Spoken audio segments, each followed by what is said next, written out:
The amount of people, and including the people on my team that I've seen start with zero and now have nearly six figures in their bank account already just in the past couple of months is insane.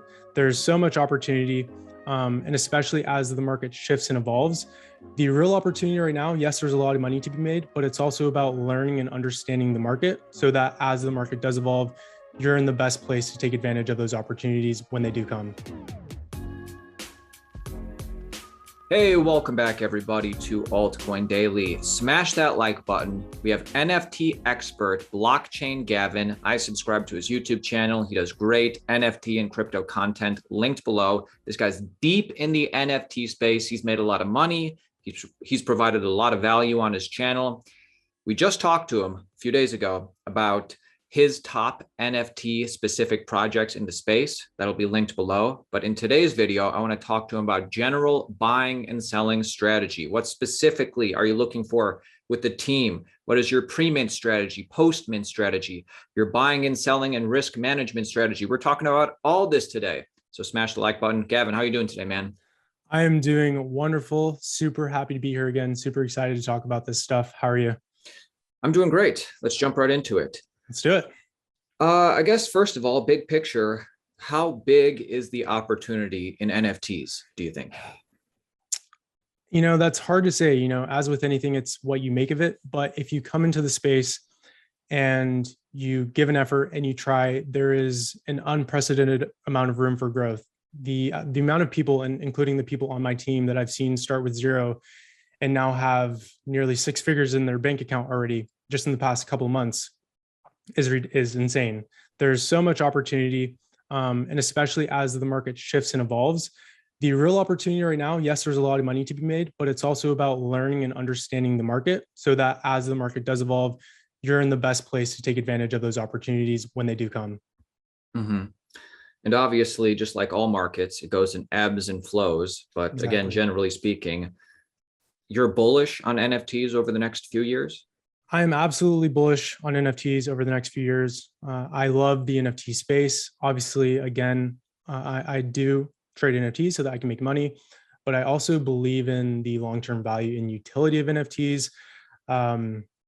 Whether that's play to earn gaming, all players owning their own assets, whether we are digitalizing contracts, whether let's say, I go to NFT LA, but I can't buy a ticket because they're sold out. I want to buy a ticket off the secondary market. Well, how do I know it's real? Well, if we tokenize that and put it on a contract, I can know for sure that that is a real ticket. So there's a lot of use case utility that I think NFTs will provide in the long run. So absolutely, I am bullish on NFTs. Yeah, scalpers have definitely scammed me in the secondary market back in the day before. So yes, that is much needed. Yeah. But anyways, so first of all, I guess, general question is when it comes, obviously you can flip on any blockchain, but when it comes to investing, we've really only seen blue chips in the Ethereum NFT space. What are your thoughts on that? Yeah, absolutely. So Ethereum is just simply where it's at. It's where projects are launching on. It's the, it's where developers prefer to code in Solidity. It's just where all the volume is. So ideally, it would be great if Ethereum 2.0 came out so that we have we move over to a proof of stake concept so that we are reducing gas fees significantly, because I think that is a major barrier to entry for a lot of people, potentially spending hundreds, if not thousands of dollars on Ethereum. But it is a double-edged sword because on the other side, there is no other possible way you can make the amount of money you're making in the NFT space unless you are on the Ethereum network. Yeah. Is there any other blockchain that you are looking at for NFTs in the future, or still waiting and watching? I'm still waiting and watching, and there is definitely the Sol blockchain. I think that actually will have some room to move once OpenSea puts them on their platform.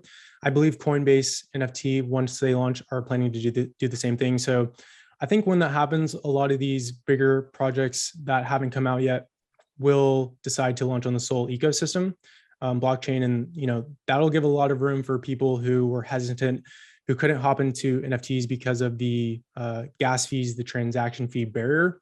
It'll give a lot of potential buyers to come in the space and try out the NFT market. So definitely the Solana blockchain.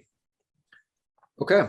let's keep going. Let's jump into strategy. Pre-mint strategy. I see a project, mint is coming up, means it hasn't launched yet, means that you could possibly get a rare one during the mint. But like, what is your pre-mint strategy in general? What do you look for to go in on the mint?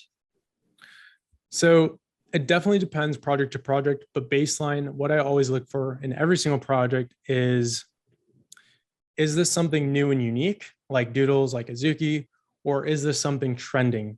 Is this going to perform well because, a week before we just had a very similar project that did a 10 or 20x? So typically it's always 90% of the time it's going to be what's trending. Okay. Is this trending? Is the artwork make sense in the current environment? Are people wanting this? Okay. Now we go on social media. Now we go on their Twitter. How is their engagement? Does it look authentic, or does it look botted? You got to look through the comments. You got to look at retweets and likes. Then the next major thing is to hop in their Discord. How engaged is the community? Is it organic? Do they actually care about the project? Are they chatting just to grind for levels, or are they engaging in authentic conversation? Building that sense of community in the project because they actually believe in it. Another thing is you want to look at the reaction. So whenever they post sneak peeks or announcements, you want to make sure, hey, a lot of people are reacting. So in Discord, reacting is just like these emojis, and you want to see that people are actively reacting to these posts, because that shows you that they're still in the Discord and they're coming back every day. The next major thing is, their website, their team. Preferably, a couple months ago, it wouldn't have been the same, but now it more shifts to the team pretty much needs to be doxed. If the team isn't doxed, there's already high risk of a rug pull as it is. But if the team's not doxed, then you're basically, you're really playing with fire, because the team could mint out and leave the project at any day. So absolutely the team, what were their experiences? Did they do anything in Web2? Did they have successful businesses? Did they have a successful e-commerce brand? Were they lawyers? Whatever it was, what can they bring to the project that is going to give it the potential to do well? Because at the end of the day, NFTs, they're just a business, and anyone can start a business. What comes down to it and what matters are the people behind these projects that are running the business. Those are the people who are going to execute and potentially make the project do well. So those are the things that I always look at.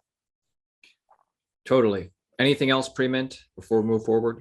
Another major thing pre-mint is, if you've already done all that research, another major thing is the contract. A lot of projects have a lot of potential and they end up not doing well because they have bad contracts. So what I always do, no matter what the project is, no matter how much hype, no matter how much conviction I have that I'm going to mint it and flip it, I always wait for initial sales, initial mints, to make sure no one had any problems, no one's wallet got drained, the contract was good. And then you want to, when you're minting these projects, you want to hop on OpenSea, so the largest secondary market, and you want to make sure that there is a sufficient flow of volume. Are buyers actually interested in buying this after the mint? Because if not, that tells you, okay, well, actually, there might have been a lot of hype, but it wasn't as authentic as it seemed, and people don't actually really want this project.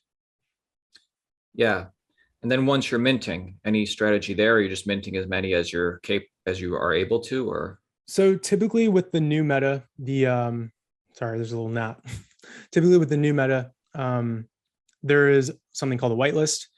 Back in October, at the beginning of October, whitelists didn't exist, October of 2021.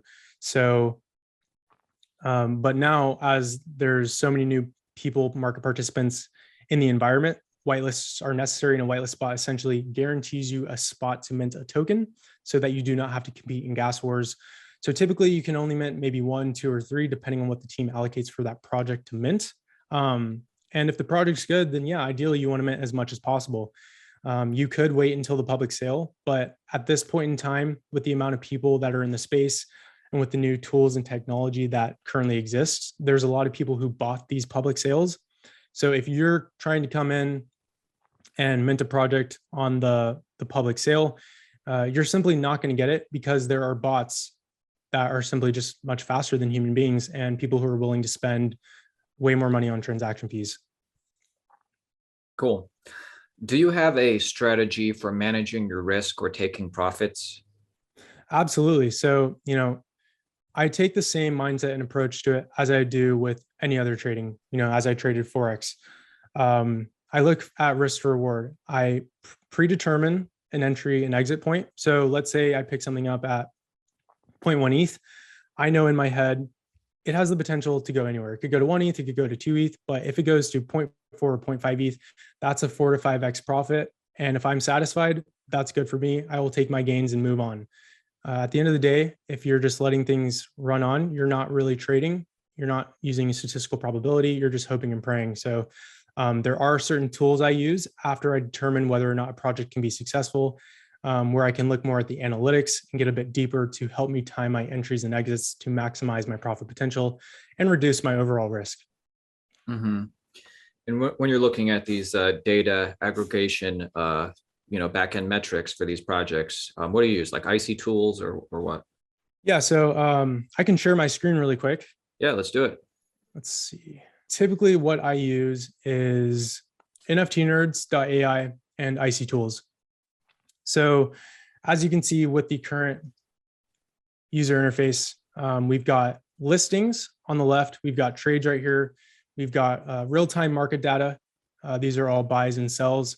And then we've got listings. So NFT Nerds is one that I absolutely love because this helps me time my entries and exits. I actually used this last night to bank a 0.25 ETH trade, like $800 in 2 hours. And it was simply because this platform provided me the tools to analyze the data at a much deeper level and understand what's really going on.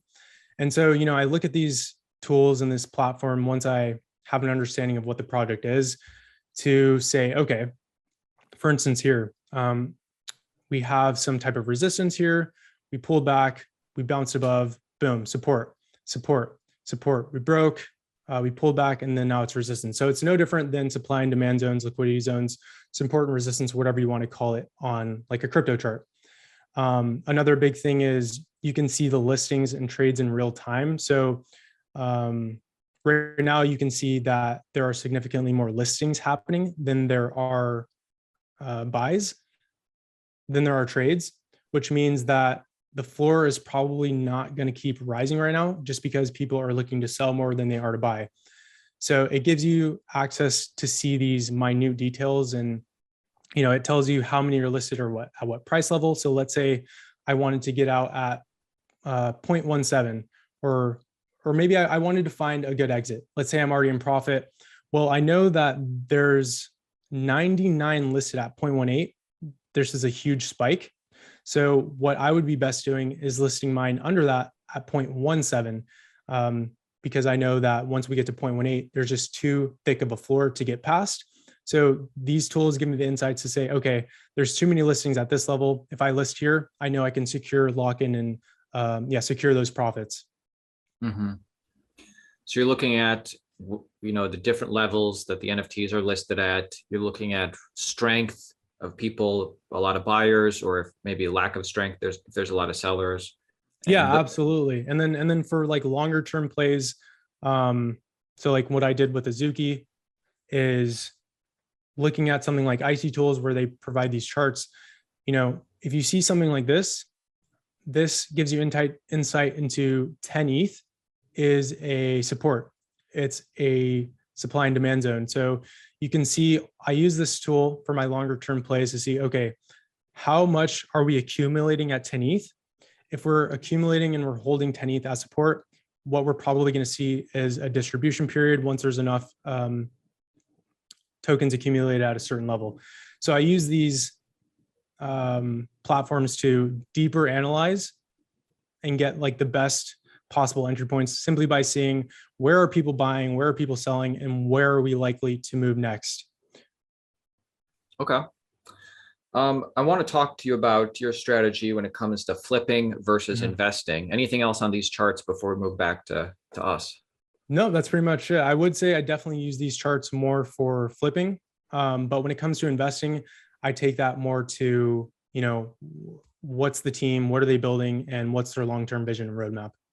Mm-hmm. And you just want to see they're doing something cool, something interesting. Maybe they have working with something, anything that could, be differentiate itself in a positive way. Yeah, so I guess the best example would to give something like Azuki. So I personally am very transparent about it. I say it all the time. I flip 98 to 99% of the projects I mint simply because I know on a statistical level, they're not going to exist. They're eventually going to go to zero. They're not going to stick around. Azuki is one of the very few tokens that I minted and held simply because I had the market awareness and understanding of what they were doing and that they were the first of its kind in the market. I understood that anime is a massive trend. A lot of people love anime. So it's kind of having that understanding and factoring it into the NFT space if you understand those things. So with Azuki specifically, what was their team doing? How were they building out their Discord community? What they were doing was very unique. It was very different and it was very authentic. They had a really strong team. Their art director was one of the creative directors for Play Overwatch, Blizzard. They have a really solid stacked team. Their website was the best and most integrated website I've seen in the entire NFT space. They also decided to create their own optimized contract known as ERC 721A, which optimized gas fees. They also made that open source, similar to Tesla making their batteries or cars open source. So the broader community can build off of that. So they're just doing a lot of things to help actually build and grow the community and do things on their own. That just showed you they're not here to make a quick buck. They're not here to make a quick flip. They're here to build for the long term. So that's what you kind of want to look out for. Because it's a major red flag when you see a project that has the same website, or maybe it's just another type of derivative. It's very obvious that they're just here to make a quick dollar, and in 3, 4, 5 months from now, it's what we call a slow rug. They eventually fade out, and the founders and the team just kind of walk away. Mm-hmm. As we're wrapping up here, we listed a couple of red flags throughout this interview. I can think of anonymous founders. That's a red flag. If it's a derivative project, or if it just seems they're, just rushing it out with not much work, that's a red flag. Any other red flags we can list? Not really. I mean, that's really it. And if it is a derivative project, the real red flag is simply not to hold it. You can absolutely make money flipping it, especially if it's hype within the trend, which I do all the time. That's simply just capitalizing off of the current trends. But when it comes to these long-term holds, if it is a derivative, if they're doing the same thing as everyone else, in terms of holding that NFT and investing in it, that's absolutely a red flag.